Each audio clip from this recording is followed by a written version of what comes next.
when Rick and Marty Lagina of Michigan purchased a 50% stake in the company that owns the renowned Oak Island in 2006. They became the latest in a long line of treasure hunters who have spent more than 2 centuries attempting to unearth untold riches believed to be hidden within its confines. Before we continue telling you about the Oak Island mystery, subscribe to our channel for more interesting videos like this. Where exactly can one find Oak Island? Oak Island is one of the more than 300 islands that can be found in Mahone Bay. It can be found off the coast of Nova Scotia, Canada, on the south side of the Atlantic Ocean.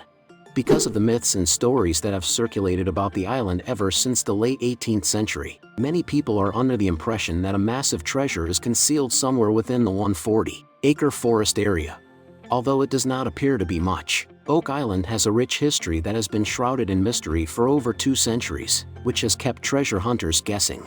The infamous pirates Captain Kidd and Edward Blackbeard Teach, as well as members of secret societies such as the Freemasons and Knights Templar, as well as the philosopher and scientific thinker Francis Bacon burying original Shakespeare manuscripts, are just some of the people who have been speculated to have buried a bounty there.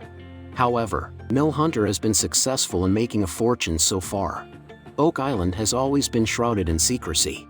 It was the only land in the vicinity that was covered in red oak trees when it was first discovered, and it was the only land covered in red oak trees. During the 1800s, an infestation of black ants largely eradicated the oak trees, which resulted in the island being covered almost entirely by spruce trees and shrubs. During the early stages of the excavation, a stone was unearthed at a depth of 90 feet. On the stone was a cryptic inscription, which one decoder believed to read, 10 feet below 2 million lies buried. Legends surrounding the island speak of ghostly apparitions and strange lights, and it is widely believed that the location of the treasure will remain a mystery until 7 people have perished while searching for it. The current count is 6 for those who have paid. The island, which is approximately 1 mile long and slightly less than half a mile wide, was surveyed for the first time between the years 1762 and 1765, at which time it was subdivided into 32 lots of 4 acres each.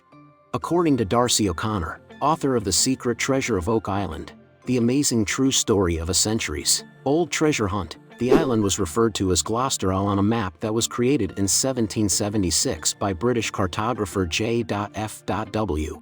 Despars. However, the name Oak Island had been used on land transfer deeds even before that time. Those who first occupied and owned Oak Island, according to the majority of accounts, the discovery of the island's money pit, the primary focus of the treasure hunt, took place in the year 1795. At that time, a young man named Daniel McGinnis and 2 of his friends had rowed to the island to do some exploring when they came across a large depression in the ground. McGinnis was under the impression that this peculiar-looking area pointed to the location of buried pirate treasure.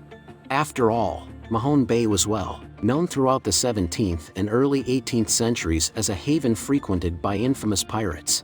According to O'Connor, the teenagers discovered a shaft, and as they continued to dig, they came across oak logs, flagstones, and wooden platforms placed at intervals of 10 feet. All of these objects were spaced 10 feet apart. According to what O'Connor has written, they had embarked upon what would become the world's longest and most expensive treasure hunt.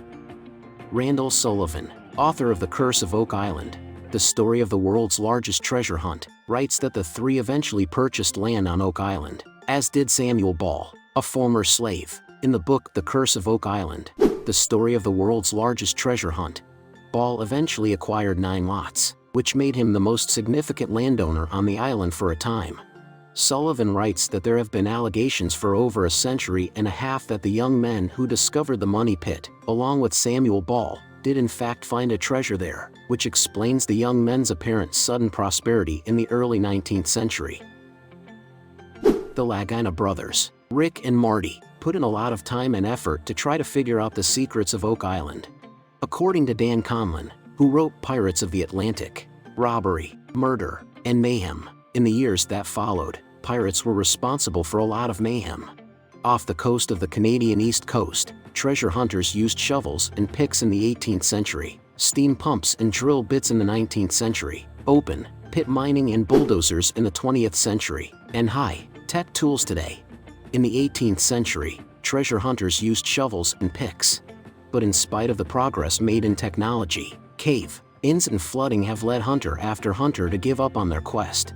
Conlon writes that the persistent flooding and odd bits of wood and clay have convinced treasure hunters and writers that the island hides an elaborate engineering work of secret flood tunnels, multi-layer platforms, and hidden caverns, and he adds that a significant portion of the island is composed of a type of limestone that can cause sinkholes that fill with clay, silt, and logs during storms.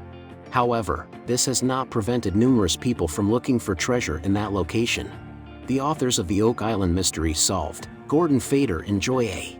Steele, claim that beginning in the early 1800s, several companies began conducting excavations of the Money Pit and the area immediately surrounding it.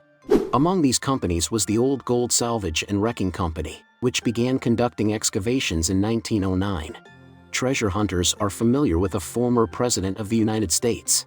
This endeavor would pique the interest of a younger Franklin D. Roosevelt, who would go on to become the 32nd President of the United States and buy stock in the company years before he would take office. During the time that Old Gold was on Oak Island, he paid the island a number of quick visits. In a piece that was published in 1926 in the New York Times, Catherine Mackenzie noted that there had been 6 known organized attempts in the previous 131 years. She also marveled at the tunnels that had been made by unknown diggers, which treasure hunters later unearthed. So do you want to give it a visit? Share with us in the comments. Also, don't forget to subscribe to our channel for more.